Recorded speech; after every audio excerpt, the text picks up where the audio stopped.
আসসালামু আলাইকুম। আমি মোনা, প্রবাস থেকে। আসলে মাকে ছাড়া মা হওয়া যে কত বড় কষ্টের তা কেবল মেয়েরাই জানে।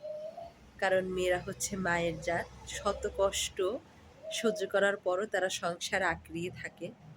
আমার দুটো বাচ্চা আছে ছোট, ছোট।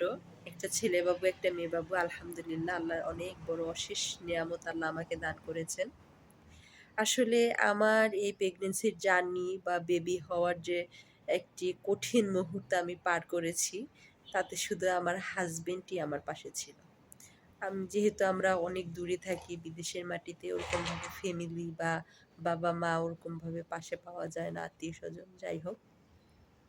আসলে আমার প্রেগনেন্সির পুরো জার্নিটাতে আমি আমার মাকে খুব মিস করেছি। তো আমি হাড়ে, হাড়ে টের পেয়েছি যে মেয়েরা মাকে ছাড়া মা হওয়া অনেক বড় কঠিন, অনেক বড় কষ্ট।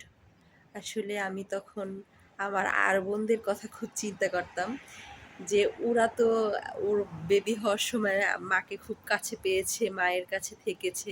কিন্তু আমি দুটো বেবির একটা বেবির সময় মাকে কাছে পাইনি। তাই আর কি এই দিনগুলো খুব মিস করতাম।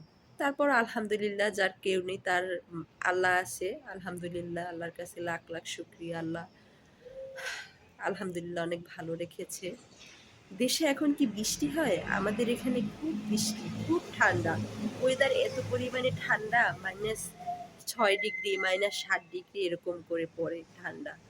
যাই হোক, দেশে আপনারা সবাই কেমন আছেন আমাদেরকে জানাবেন। আপনারা যদি আমার এই টুকিটাকি ভিডিও যদি পছন্দ করেন, আমি আমার প্রতিদিনের লাইফস্টাইল এবং আমার প্রতিদিনে আমি কি করি, কি না করি, আমার সংসার জীবনের টুকিটাকি আপনাদের সাথে শেয়ার করব।